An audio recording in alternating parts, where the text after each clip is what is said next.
What are some stories your parents, grand or grandparents told you about World War II? My great-grandmother's younger brother was killed as a child, along with most of the family, and they buried him. A little while later, she saw a little boy in her village wearing his boots. She was furious as they had buried him in his boots. She demanded the boots back, dug her brother up, put the boots back on him, and reburied him. This is the same woman who had Nazis storm her house, shoot everyone including her, and she had to play dead so that they would leave. Once they were gone, she ran away and lived with his family in Russia for a bit. They didn't have much, but they took her in and cared for her for a while. To this day, we send that family food, clothes, etc. because they need it. We refer to them as our aunts, uncles, and cousins. My grandfather was shot in the head during D-Day storming the beach. He survived the shot to the head. They never removed the bullet because it was more dangerous to try and take it out than to leave it in. He recovered and was sent back to the front. He also was one of the people who liberated Dachau concentration camp. That's all I was told. I was hoping he would tell me more after my deployment, but he didn't talk about the war other than that. It's normal he wouldn't. If you read anything recorded from Dachau, it was horrific. Even for soldiers liberating the camp, it's a common theme among the soldiers in that war, the silence. The trauma made it hard to talk about it, except for some lighter moments over the years. My grandfather was a Marine and fought on Iwo Jima. He never talked about it, so I asked him. He wouldn't say a whole lot about what happened, just things about how the ground was volcanic ash that his legs sunk into and the fact there were so many bodies everywhere that you had to run or step over them. One day I kept asking questions and he said one day he was in a foxhole. I believe that's what he said, and he was talking to his buddy who was in the foxhole with him. His buddy wasn't saying anything and looked over and his buddy's face was basically blown off. He said that was his best friend. I believe he said he met him at basic training. He also said that at night the Japanese soldiers would taunt the Americans and tell them they were all going to be murdered and call them Yankees. "You're going to die tonight, Yankees." So I never really asked anything again. I found out years after his death how horrifying Iwo was and how many Marines died there. He was one heck of a man to get through that living heck. Over 26,000 American deaths in 36 days. 722 a day. Imagine more people than you probably see on an average day killed every day for over a month. My grandpa died at age 82 about 11 years ago. He was being shipped out right as the Pacific Theater ended, and was stationed in Japan for a few months. As far as I know, he never saw combat. He still had nightmares almost weekly until the day he died. Lung cancer misdiagnosed as constipation, because the cancer traveled to his bowels as he had quit smoking 25 years before. I know it's not a very exciting World War II story, but I found it fascinating that training and deployment can affect someone so much that they still had nightmares about it a half a century later. I was born in '85, and my grandpa was mostly deaf by the time I was old enough to talk to him. But goddang he loved lawn care, riding that John Deere mower till he couldn't. My autistic younger brother one time yelled at him for yelling at my grandma. He hated his hearing aids. What a trip down memory lane this has been. My grandparents took a trip to Japan in the mid-70s. They brought back a lot of lovely souvenirs, such as beaded glass bonsai, other art and Panchiko game they mounted on their wall. I guess. My grandmother was born in 1928. She lived on a farm outside of Aberdeen. Wah. They ate their farm horse. My granddad on my English side fought in the war but never wanted to talk about it, understandably. However, he did say a few things. One which stuck in my mind as a small child was that as they were running up the beach on D-Day, the guy running next to him got his top half shot but his legs kept running for a moment. Another was while he was part of a tank crew. He was asked whether he would like a promotion. To what I can't remember, let's just say captain. He turned it down, because as he said, the captain was the one who had to stick his head out of the top and he didn't want to get shot. And, memorably, when asked whether he hated the Germans, "I'm half German," he said no, it was the bloody French I couldn't stand. We'd take their villages and they'd come out waving Union flags. Then the Germans would take it back and they'd come out waving German flags. Bit more colourful language. He was from Yorkshire. Also, a semi-related story, but the first time my German mother went to visit my English grandparents, she made a comment about the nice watch my granddad was wearing. My grandma, without thinking, went, "Ew, is that the one you took off that dead German soldier?" My German family also had an interesting war. My granddad was the youngest of 3 sons, and the other 2 fought and died, one in the Wehrmacht, one in the SS. His uncle was also imprisoned in Dachau, where the SS brother was a guard. They lived in what is now Poland, and had to travel west as the Russians approached. My granddad left the village with the vicar's pregnant wife first, to make sure she got to safety, and they made it on the last boat out of the harbor before the Russians arrived and started bombing ships, etc. He also helped with the rebuilding of Frankfurt. My grandma's house was seized and used as an army hospital by the Americans when they got there, which is less interesting but still weirded me out as a kid walking around that house imagining the wounded soldiers that had been there. It wasn't uncommon for large houses to be used as small hospitals or convalescence centers during and after the war. In Great Britain, for example, a lot of volunteers offered their houses to help soldiers get back on their legs post surgeries, and had nurses working directly there. Opa was in Holland at the time and was loaded onto a bus taking them to a camp. Opa, being the stubborn Dutchman that runs through my family to this day, saw his opportunity to escape and he did. The bus had to pull over and stop for some reason. I do not know the reason, but he was lucky. They were next to a cornfield. Opa saw the chance and ran off that dang bus and never looked back. Ran until he couldn't anymore. Got home, packed his bags and moved to Canada right after the war. My great granddad fought in the British Army somewhere in the West. He was taken as a POW by the Germans and sent to a camp in Poland for the remainder of the war. From what I've heard, he made a Polish or Russian friend somewhere along the way, and that friend was eventually executed. Not exactly sure of the details. I'd have to ask my gran.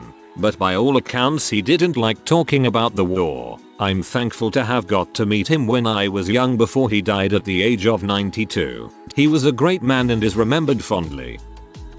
My grandmother watched as a smoking German submarine came into the harbor where they lived. The submarine had been bombed by a British plane, barely floating and leaking all kinds of fluids, and she saw when crying grown men carried their dead comrades, some of which was torn to shreds out of the hatch onto a horse-drawn carriage for disposal. My grandfather told me that German soldiers often crashed local parties, not to stop it or anything, just to get drunk, tell stories and maybe get some tail. It was well known that soldiers from the Wehrmacht was normally decent people who you could have a chat with, but Waffen soldiers was batshit crazy and beat you if you so much as looked at them, even Wehrmacht soldiers. Once a local and a Wehrmacht soldier got into a fight over a woman and the German soldier nearly possibly lost his eye. The Waffen soldiers that showed up said nothing to the locals. They kicked the German soldier and shouted at him in German when he was down and took him away. My great-grandfather, Jesse James Clymer, was in the Navy and left my great-grandmother behind with their daughter and another on the way. Stationed at Pearl Harbor, he wrote letters to her, telling her about how beautiful Hawaii was, and that he wanted to show her the island when the war was over. The day after receiving the letter, the Japanese bombed the US naval base, and he found himself in the hospital days later. His lips and chin had been near blasted off from the explosion. My great-grandmother heard of the bombing and thought she'd never see her husband again, but a month or so later he'd been shipped back home with a purple heart pinned to his shirt, and the biggest smile on his face. He got to come home, son some face flesh, and meet his newborn son. Brilliant. Look how close you came to not being born. My grandfather fought with anti-tank weaponry against the Germans in World War II. He was always very quiet about it, but he told snippets to my aunt. One of them was that he managed to hit a certain tank. It lit up entirely and he saw young, burning guys jumping out of it, young enough to be teens. It hit him hard, because he was 17 at the time. He always said war shouldn't have been invented, as it only brings violence and death. He was a bit peculiar but loving grandparent. He spent his last months in bed at my aunt's house. He once said to my aunt that he knew that good news was coming, right before my parents went to my aunt's to tell him that my mom was pregnant of me. When he received the news, he started crying and jumped out of bed. He went to the attic and gave my parents the crate he used in war to keep his belongings. Shortly after that he died peacefully. I would have loved to meet him as he sounded like a great man. Those tanks were like metal coffins. When a tank got hit, the inside would light up and the metal would act like an oven. When the flame reached the ammo, it would cause a chain reaction that would blow it up and kill soldiers caught around it on the upside, though America had some of the easiest tanks to escape from. My grandfather never talked about the war, but I heard a few stories from my grandmother after he died. I was assured by her that as an American serving in the Pacific, he was on standby for the invasion of Japan. Had the atomic bombs not forced Japan to surrender, my mom would likely have never been born. In one area where he was stationed, local women apparently didn't wear much clothing and their breasts were usually exposed. Thinking they could help the women out, they collected old t-shirts among the soldiers and donated them to the women. The next time they saw the women, they were wearing the shirts but had cut out holes over the breasts again, leaving them exposed. Need more information about the one area? One of my grandfathers was on a German minesweeper. He was involved in Operation Kerberos, bringing battleships Scharnhorst and Gneisenau through the England Channel back into North Sea. In total, he experienced 3 times that ships he was assigned to got sunk, 3 times in the water, 3 times rescued. He got one major severe injury. He never told about what it was. In the last months of the war, he was assigned to a U-boat, German submarine. Just made a few exercise trips but never on a battle tour. Was more than lucky when the war was over. Was after that a broken man. Very nice. Best grandfather you could have. I once played a U-boat simulator with him shortly before he died. He was very interested and came up with the things he learned during his time on the U-boat, but you also noticed that it was somehow too much. He covered his trauma with jokes, but you saw that he was uneasy with it.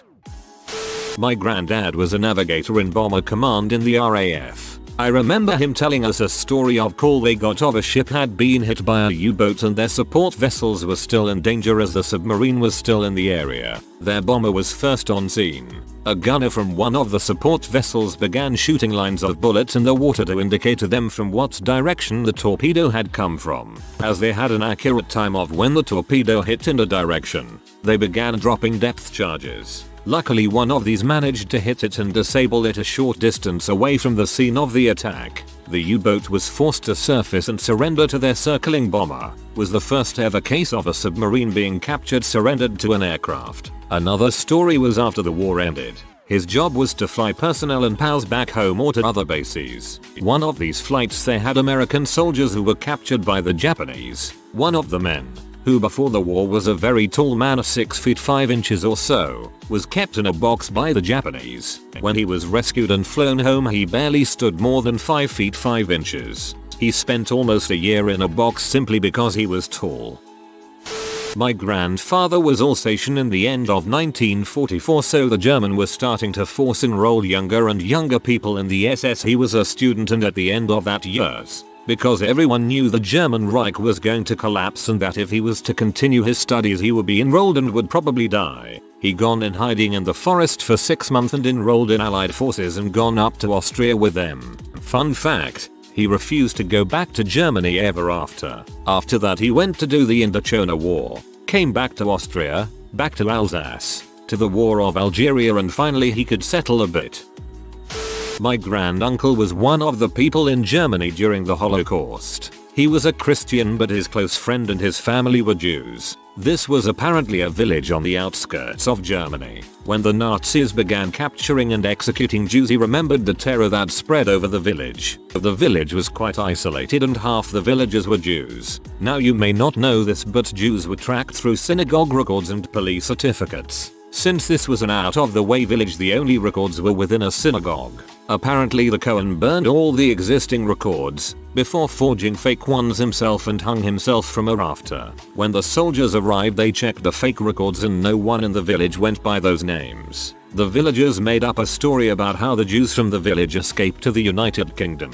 The soldiers searched people's houses, but all Jewish objects were replaced with crucifixes and Bibles. It sounds fake, but considering it was a small, isolated village, it didn't seem far-fetched. This apparently bought the Jewish families time to escape. After this, a few Jews truly converted to Christianity while a few fled to the United Kingdom. Quite an interesting story. Makes you wonder how many Jews actually managed to trick the Nazis. My great uncle was a cook in a British army unit that liberated one of the many concentration camps. He hated Germans until he died in the late 90s. My mother tells us of walking to school and having air raid sirens going off and going to the nearest bomb shelter. She was 6. Would be walking with her 12-year brother, no adults, mind you. She is still alive today and talks about rationing. Hearing the V2s. My aunt was a student nurse who left home at 14 and served in a burn unit in Suffolk, I think. She told us her memories of D-Day. She said the planes just kept flying over and over for days on end. Shortly after, the wounded started pouring in. She also told us of the first returning pals from Japan. Some dumbass decided on the first night back that they would serve rice pudding. A riot commenced. My great-grandfather passed away 2 summers ago and I never asked him about his time in E-War, but he was in the Battle of the Bulge, so I'd say that speaks for itself. Same for my grandfather. He never spoke about it, but one time while he was drunk on a fishing trip, said he's killed at least 15 men. But the one that stuck with him was the one that was no more than a few feet away from him. Said, we were both surprised to see each other. I was quicker with my weapon. I could see in his eyes he knew it was coming. Then he was dead, and I wasn't. My great-grandfather fought in both world wars. I often ponder why he would re-up after making it through the first one alive. Popular family opinion is that he never really did settle back into life after World War I. Found being on the front easier than dealing with his mind. I have a letter he wrote home to his mother. It will be 100 years old in November. Fascinates me that I can hold this piece of paper that was in the trenches with him. His mother had obviously asked him if he thought the war had changed him.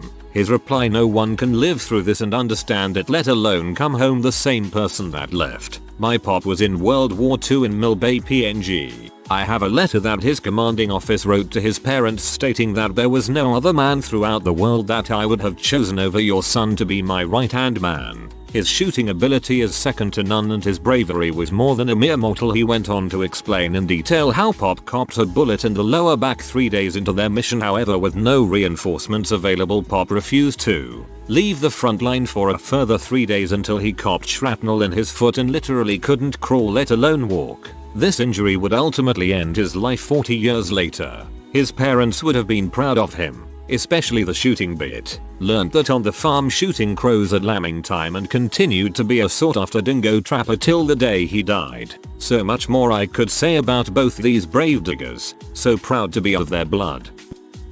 I'll make this a short version from what my grandpa has told me. My great-grandfather hated his dad and ran away to join the Marines at 16. He eventually turned 18 in a foxhole in the Solomons. In one of these foxholes he was with his best friend from childhood who would not stop playing his guitar and lower his head when getting shelled. When the guitar had stopped, he looked up and found his buddy's head gone and 2 little things sticking out of his neck where his head was. He carried a bar and was only 5 feet 6, 135 pounds. Said him and everyone else that carried them trashed the bipod because they were too heavy. He got malaria once, laid in some hospital for a month. Went back to combat, got shrapnel on his leg and back. Purple Heart. Brought back a Japanese flag with blood still on it. That's pretty neat, I must say. He survived the war and wound up in Mississippi with his brother. Kept his box of medals, personal items for his mom, and threw the rest of his uniform's AMD duffel bag over a bridge into the Mississippi River.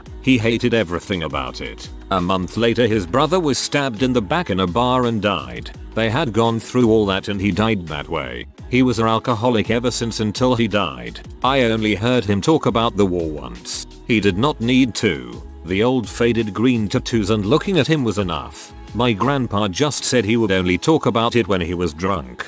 Otherwise you would never get a peep about anything. My grandma's dad flew some kind of planes over Europe. Apparently they were carrying some high-ranking officer. One flight, when their landing gear malfunctioned, they crash-landed on the runway catching fire. My great-grandpa had to carry the man out to safety or he would have been caught in it and died. He suffered major burns all up his legs doing this good deed, which he carried with him until the day he died. He was 95, I do believe. He was never able to wear shorts again, at least me or no one else ever saw his legs. My grandma said he always had them covered up growing up no matter what. Okay, so my grandma is German. Now she was born on the 20th of April, Hitler's birthday. This meant that if her parents had named her Adolphine they would have gotten 50 RM Reichsmark.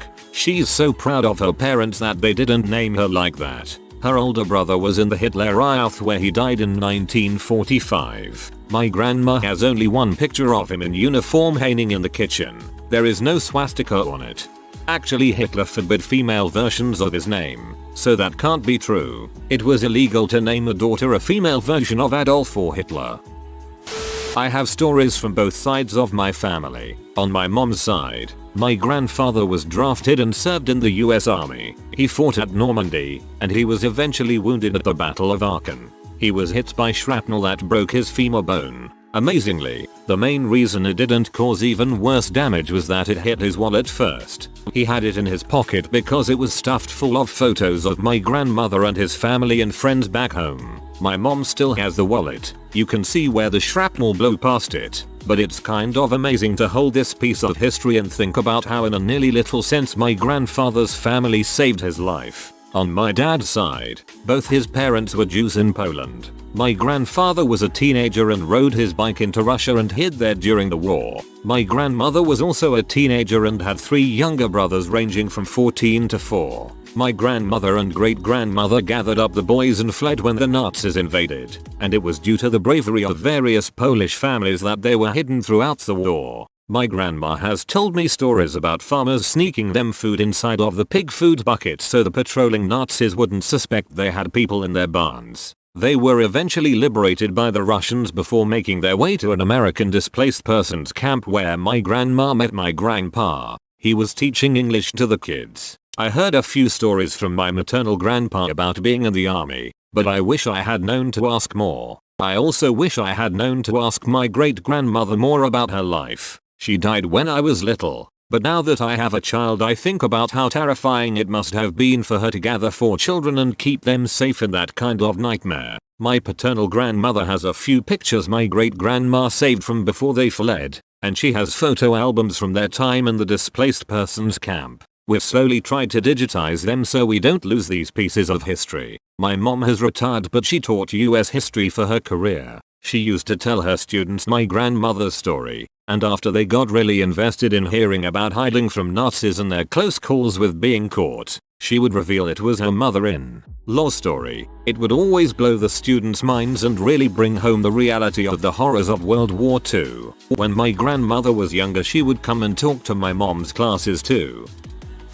My late grandpa always said somebody is always looking over you. I guess this was his case in World War II. His first night in London the Luftwaffe were bombing the city and his sergeant told him to move his butt to the bunker. The whole area around the bunker was just large craters from bombs. Everyone survived. He arrived at Normandy 2 weeks after D-Day. It wasn't until he was at a Frion board in France and saw the bodies of deceased Allied soldiers laying in the woods. This is where crap got real for him. Some time later Germany makes a last-ditch effort. Battle of the Bulge. Allied forces, especially Americans, suffered heavy casualties. He was sent back to England to train as a medic. He knew this meant fighting on the front lines. Some time later he arrives via train in a small blown-up town. But the battle ended. He told me he was one lucky sob. One thing he always reminded my family members was that someone is always watching over you and be thankful for them, whatever or whoever that may be. And I'm one lucky sob that he can now watch over me. If you are new to the channel, you can subscribe. I publish new videos every day. Until then, check another video.